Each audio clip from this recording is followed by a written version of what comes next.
All right.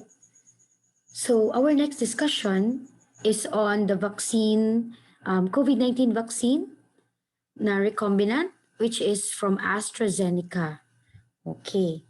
So, ang full name ng bakunang ito is COVID-19 vaccine CHADOX1-S recombinant or the COVID-19 vaccine Astrazeneca.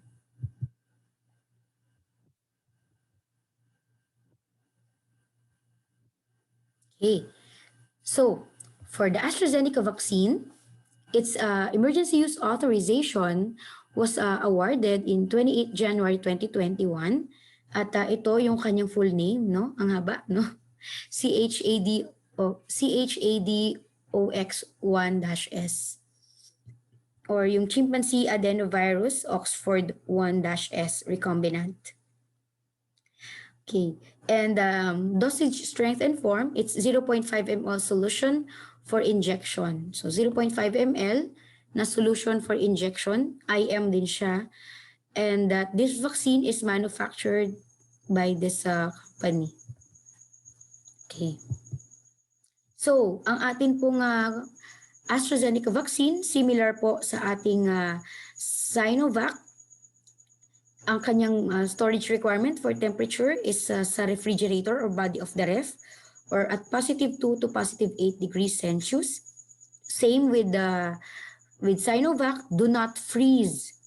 And also important to keep vials in outer carton to protect from light.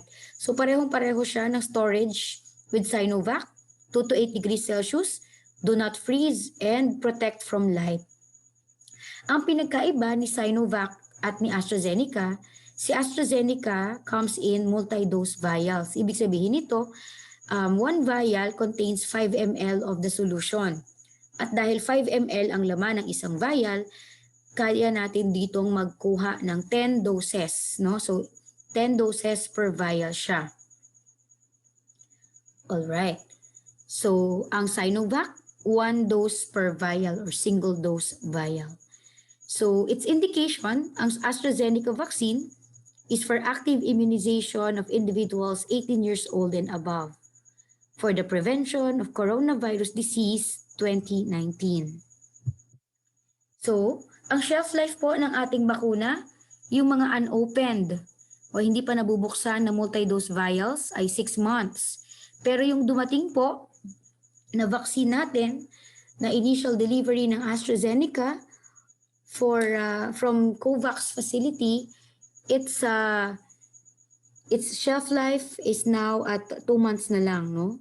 It's expiring in May 31, 2021. Kaya importante na once na ma-deploy ang ating AstraZeneca vaccine, important na maano agad siya, no? Ma-administer agad siya para makaabot tayo dun sa pang second dose niya. Okay? So later I will explain ano yung interval for the first dose and the second dose.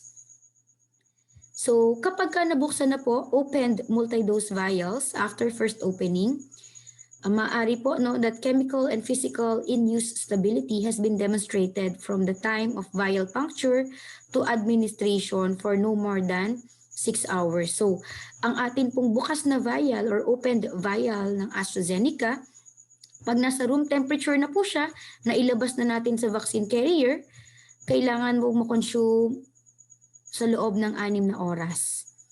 At kapag ang vial natin ay opened vial, okay, opened vial naman ay na-maintain natin sa 2 to 8 degrees centigrade, kaya pa siya in 48 hours. But ang atin pong ipapractice dito po sa atin sa Philippines, kapag naggamit na po tayo ng AstraZeneca, is mag-open tayo ng isang vial, good for 10 doses, kailangan nandyan din yung 10 babakunahan. Para po hindi aabot ng 6 hours yung ating vaccine vial, mauubos na siya. Alright. So sabi dito sa emergency use authorization, the vial can be refrigerated. So pwedeng ibalik sa refrigerator. Pero yung cumulative storage time sa room temperature must not exceed 6 hours. Meaning, kung less than 6 hours pa po yung opened vial natin sa at room temperature, pwede pa natin siyang ibalik sa refrigerator. At yung cumulative total mula nung binuksan siya, no, hanggang sa nasa ref siya is 48 hours lang. Okay? Kaya importante because ang AstraZeneca is a multi-dose vial. Isang vial, maraming doses ang pwedeng makuha. Once na binuksan na po natin ang vial, kailangan natin sulatan ng date and time of opening. Again, once na binuksan na natin ang ating AstraZeneca vials, we have to indicate the date and time of opening para din po guided tayo kapag ka po may natirang doses at ibabalik natin siya sa refrigerator. We know, no, we are guided at alam natin kung alin dito yung unang gagamitin kasi siya yung kumbaga, makita natin kung naka-exceed na ng 48 hours since the last time na na-open siya. Okay? So the solution for AstraZeneca is colorless to slightly brown. It is clear to slightly opaque and particle-free. So ang pinagkaiba, si Sinovac, mayroong mga particles na kailangang i-mix. Si AstraZeneca, clear to slightly brown, particle-free. Wala po siyang mga powder sa loob, no? So, the dosing regimen, AstraZeneca vaccination course consists of 2 separate doses of 0.5 ml each. So, first dose is 0.5 ml and the second dose is also 0.5 ml. So the second dose should be administered between 4 to 12 weeks after the first dose. But for our vaccination program here in the Philippines using AstraZeneca, we will follow the 8 weeks interval. So si Sinovac, si Sinovac is 1 month or 4 weeks interval. Si AstraZeneca naman ay 8 weeks interval or 56 days. So, it is recommended po na kung ang first dose mo ay AstraZeneca, dapat ang second dose mo AstraZeneca din. Kung ang first dose mo ay Sinovac, dapat ang second dose mo ay Sinovac din. So, ang composition and character ng AstraZeneca vaccine. So, ang isang dose or 0.5 ml, it contains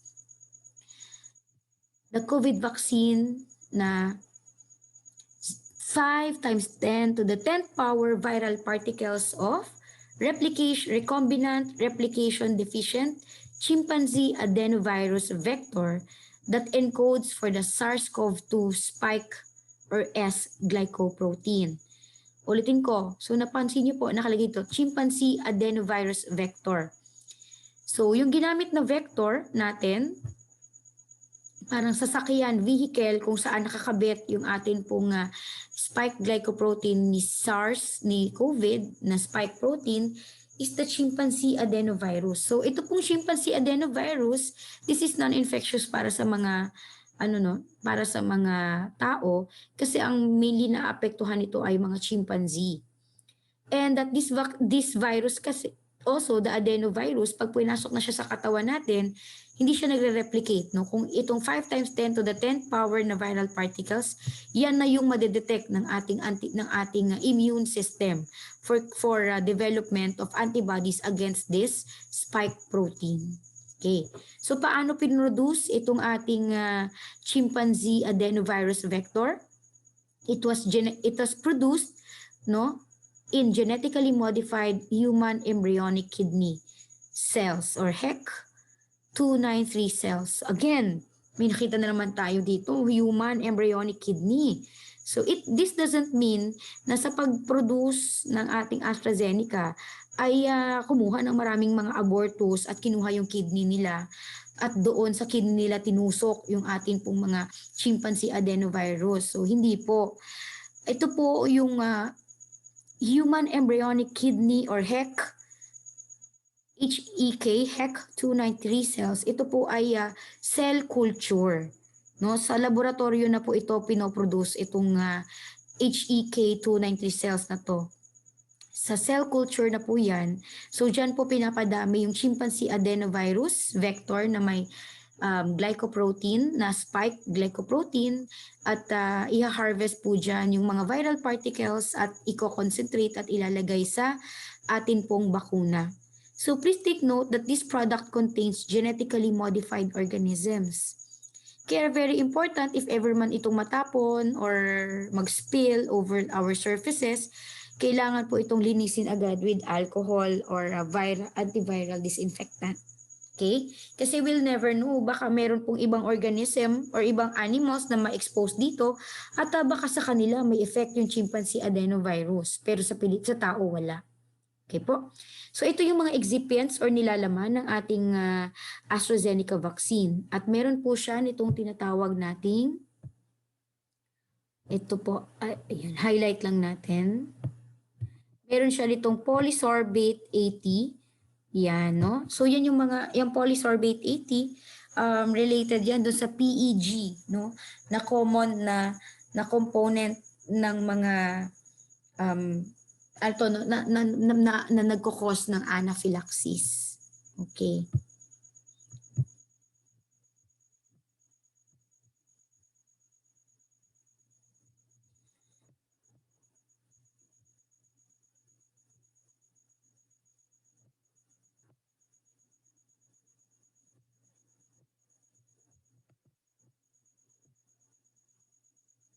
Okay. So, next slide tayo. Okay. Oops, bumalik for a while.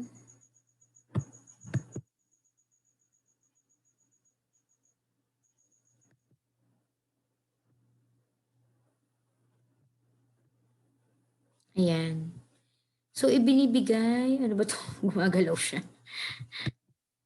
Ulit, balik ka po.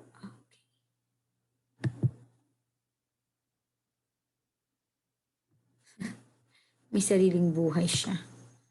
So, yung vaccine natin, IM or intramuscular ang pagtuturok and preferably sa deltoid area ulit. So again, once the vaccine is opened, dapat at room temperature 6 hours na lang siya and do not shake the vial. Ayan, very important po. Sinovac, bago gamitin, kailangan i-shake. No? Pero ito pong si AstraZeneca, do not shake. Do not shake the vial. Okay po?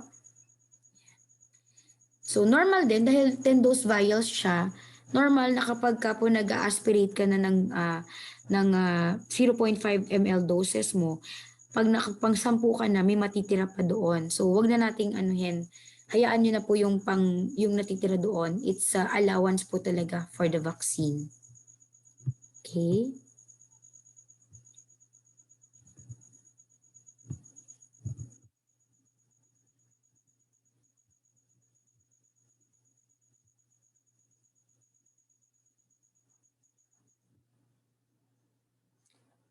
Alright, so the COVID-19 vaccine na AstraZeneca, it contains genetically modified organisms.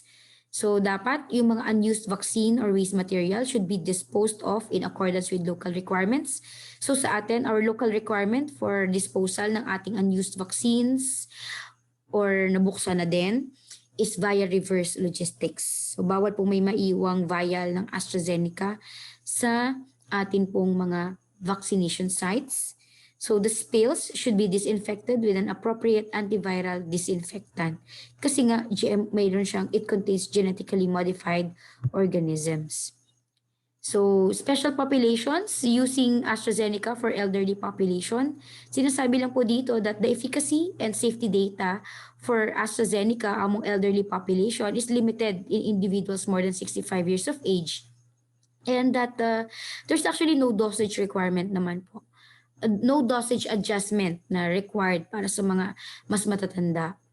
However, for pediatric population, pag less than 18 years old, hindi pa po siya established. So ongoing pa yung mga clinical trials ni AstraZeneca para sa pediatric population. Kaya for now, ay hindi muna natin ibibigay ang AstraZeneca sa younger age group, sa mga less than 18 years old. Okay po? Kasi there's no data available on efficacy and safety nitong AstraZeneca vaccine natin sa mga less than 18 years old na mga bata. Also for pregnant women, there is limited amount of data from the use of COVID-19 vaccine na AstraZeneca sa pregnant women or yung mga babaeng nabuntis after nilang makareceive ng bakuna. So limited pa yung data. The data also are insufficient to inform on vaccine-associated risks. And for Animal reproductive toxicity studies have not been completed.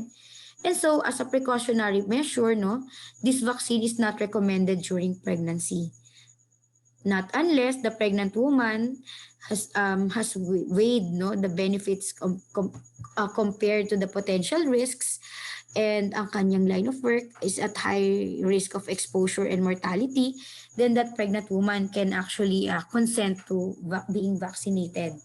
Okay, as long as pipirma siya na naunawaan niya that the benefits of vaccination outweigh the potential risks. So for breastfeeding, there are no or limited data then from the use of COVID-19 vaccine Astrazeneca sa mga nagpapasusong mga nanay. So it is a risk to breastfed newborns or infants cannot be excluded pa. So hindi pa po siya kasi naaaral. I mean, wala pang natatapos ng mga studies regarding kung kapag kapag ka nagpabakuna ka at nagpa-breastfeed ka, ay may risk ba yun para sa baby mo. So as a precautionary measure as well, it is preferable to avoid vaccination with COVID-19, AstraZeneca, when breastfeeding. Again, tulad din sa pregnant women, no? If that breastfeeding woman, the line of work is at high risk for exposure and high risk for mortality, okay, ng COVID-19, then and that breastfeeding woman signed the informed consent, fully informed, and has considered that the benefits of vaccination outweigh the risks, then pwede pa rin siyang magpabakuna. Po.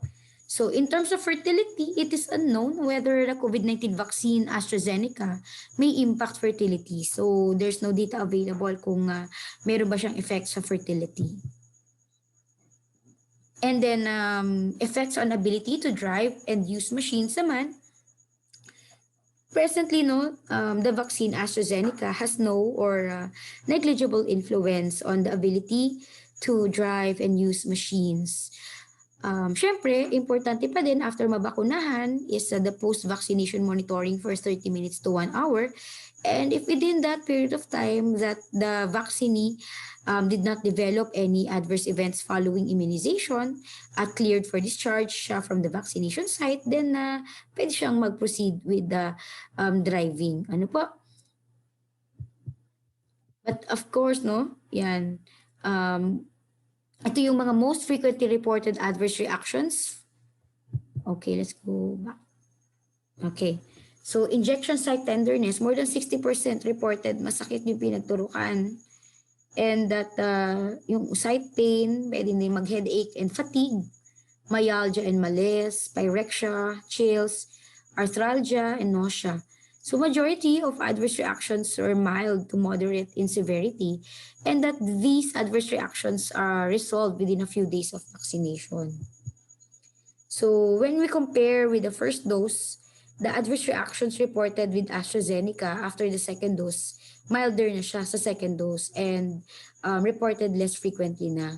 And among the elderly population or older adults more than 65 years old, it was noted that the adverse reactions are generally milder and they are being reported less frequently in this age group. So pwede pong magbigay ng mga analgesic or antipyretic na mga gamot like paracetamol to provide symptomatic relief from post-vaccination adverse reactions, lalo na yung pain and even fever. Again, as katulad sa Sinovac, it is mandatory for vaccination providers to report to the FDA Philippines anything, all vaccine administration errors, all serious adverse events, all cases of multi-system inflammatory syndrome, and hospitalization or fatal cases of COVID-19 after they were vaccinated with AstraZeneca. So ito po yung contact information din ni AstraZeneca kung saan pwede ding mag-submit ng report related to adverse events following immunization. So contraindication natin for AstraZeneca, hypersensitivity to the active substance or to any of the excipients. And in terms of overdose, limited ang experience or data related to overdose, and that there is no specific treatment for an overdose with COVID-19 vaccine AstraZeneca. So in the event na magkaroon ng overdose, the individual should be monitored and provided with symptomatic treatment as appropriate. So precautions natin, As with all injectable vaccines, appropriate medical treatment and supervision should always be readily available in case of an anaphylactic event following the administration of the vaccine.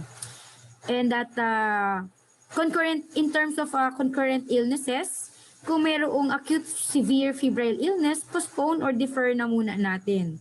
Pero any minor infections naman, pwede pa din namang bigyan ng bakuna. So, same with Sinovac, kung may thrombocytopenia or coagulation disorders,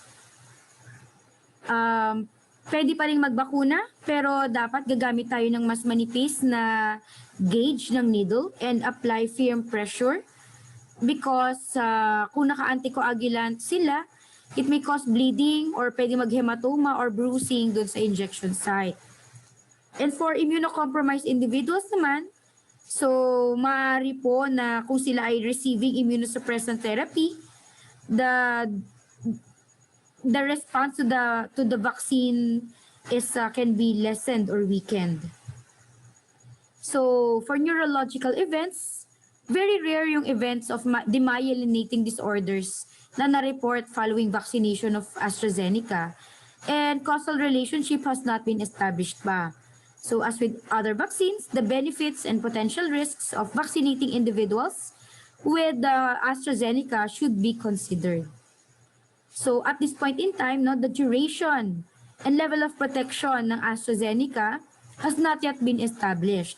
So as with any vaccine, vaccination with AstraZeneca may not protect all vaccine recipients. So in terms of interchangeability then, there's no data available on the use of AstraZeneca vaccine in persons that have previously received full or partial vaccine series with another COVID-19 vaccine. So sinasabi dito lang na kung halimbawa nakakompleto na ng 2 doses ng Sinovac and then magpapa-AstraZeneca pa ulit, there is no data in terms of effectiveness and safety. Okay? At hindi po inaalaw, it is not recommended na magkaiba ang brand ng first dose and second dose na bakuna. Okay? So for drug interactions, safety, immunogenicity, and efficacy of co-administration nitong AstraZeneca vaccine with other vaccines have not been evaluated. As such, hindi natin pwedeng isabay ang COVID vaccines tulad ng Sinovac, AstraZeneca, and Pfizer with other vaccines po. So other vaccines like flu vaccine or measles vaccine, etc. So in the absence of compatibility studies also, this vaccine must not be mixed with other medicinal products. So bawal pong ihalo. Sa syringe, bawal pong haluan ng iba. Except si bakuna lang talaga ang laman ng syringe. So again, meron po tayong mga vaccine-specific materials that can be accessed and downloaded in this link. Si bit.ly/resbacuna-materials para makuha natin yung template ng informed consent for AstraZeneca, template ng health declaration and screening form for AstraZeneca, template ng health assessment algorithm for AstraZeneca, and yung patient information leaflet for AstraZeneca. So ito po yung example. So yung informed consent natin for AstraZeneca, it's basically similar to the informed consent of Sinovac, except that meron tong informed consent ni AstraZeneca na about the parang indemnification fund na pwedeng ma-access through the COVAX facility. So babalikan natin in a while. So the health declaration form, similar din siya from Sinovac, pero the first 2 questions are different and specific to AstraZeneca. And also the health assessment algorithm. So let us proceed doon sa ating discussion ng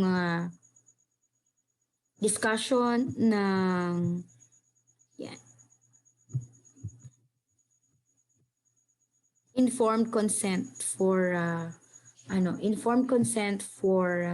AstraZeneca. Saan ba siya? Ito. Okay,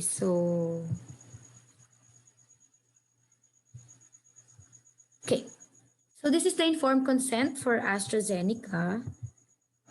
Similar yung mga first few statements niya, no? But let us proceed on sa part ng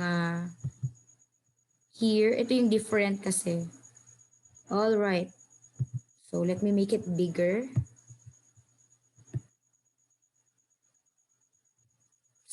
Oopsie. Yan. One more. So dito po nakalagay. Ayan. So ito yon. So I understand that ito yung difference lang nila ha. So dito nakalagay, I understand that by signing this form, I have a right to claim compensation. So ito yung pinagkaiba po. So pwede kang mag-claim compensation, to claim compensation from the COVAX no-fault compensation. Sorry. Claim compensation. Ayan. No? I have a right to claim compensation from the COVAX no-fault compensation fund in case I suffer a serious adverse event which is found to be associated with Astrazeneca vaccine or its administration. Okay po. Pero kailangan no, yung serious adverse event will have to undergo causality assessment first. Before po natin yan, before ka pwedeng makapag-claim for compensation from the COVAX no-fault compensation fund. All right? And of course, no, kung ma-hospitalize, i-cover pa rin po siya ng Philippine Health Insurance Corporation. Okay? So, tingnan natin itong health. Yan. So, ayan. So, dito po for AstraZeneca, so please take note, iba-ibang bakuna, iba-iba din yung kanilang mga health assessment algorithm. Okay? So, for AstraZeneca, let's make it a lot bigger. Okay. Yeah. So, dito for AstraZeneca, tinatanong, if the age is less than 18 years old, do not vaccinate. So, di ba kay Sinovac, less than 18 years old and more than 59, do not vaccinate. But for AstraZeneca, less than 18 years old lang. So, yung mga health workers po natin, na mga senior citizens are eligible to get or to receive AstraZeneca vaccine. Then, if the client has a known allergy to PEG or polysorbate, do not vaccinate. And if the client has severe allergic reaction after the first dose of the vaccine, do not vaccinate then. After yan ma-clear ng ating allergy service. All right. So, similar na po ito the rest with the Sinovac, no? If with allergy to food, egg, or medicine, pwede pa din pong bigyan ni AstraZeneca, but observation period should be for a minimum of 30 minutes. If the client has a history of bleeding disorders or currently taking anticoagulants, pwede pa din pong bakunahan, but we use a smaller gauge needle and we apply firm pressure after bakunahan. And ito naman po yung mga conditions na i-defer muna natin yung pagbabakuna.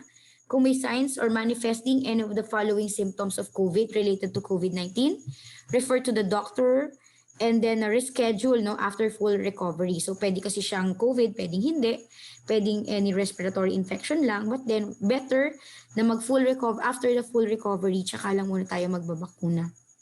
So if the client has a history of exposure or a contact siya, primary contact or close contact ng confirmed or suspected COVID-19 case in the past 2 weeks, then i-reschedule siya after 14 days quarantine. Kung cleared siya sa 14 days quarantine. Then, kung previously treated for COVID-19 in the past 90 days, so we wait 90 days after full recovery and reschedule natin 90 days after recovery. And then, kung siya naman ay nung nagka-COVID ay binigyan ng convalescent plasma or monoclonal antibodies for COVID-19 in the past 90 days, same with that yung sa previous natin na situation, reschedule after 90 days din. Kasi meron pa siya ng antibodies, no?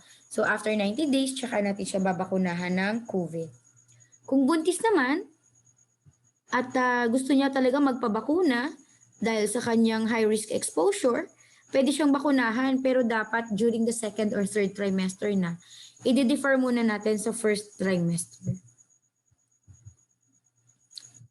So, kung yung client naman natin ay naka-receive ng any other vaccine like flu vaccine, rabies vaccine in the past 28 days, or may susunod pa siyang dose ng kanyang bakuna, halimbawa lang, second dose ng, or may series siya ng rabies vaccines, then tatapusin muna natin yung kanyang bakuna, no, na rabies vaccine, yung series, or 28 days after ng last dose, tsaka natin siya isa-schedule for vaccination ng COVID. And then itong next naman natin na grupo, eligible for vaccination pa din, pero kailangan may clearance muna from their attending physician. So yung mga taong may autoimmune disease, yung mga na-diagnose with HIV, cancer, or malignancy, yung mga nag-undergo ng transplant or ongoing na steroid treatment or may medications, o kaya naman yung mga bedridden, may terminal illness at less than 6 months na yung prognosis, then kailangan may clearance muna from the attending physician bago natin sila babakunahan. Alright.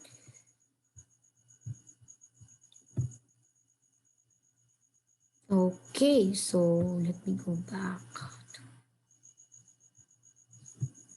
Alright. Okay, so yan yung ating health assessment algorithm. And we also have the patient information leaflet on Astrazeneca na naka-Filipino at naka-English. All right, so I have come to the end of my presentation, and thank you very much for listening.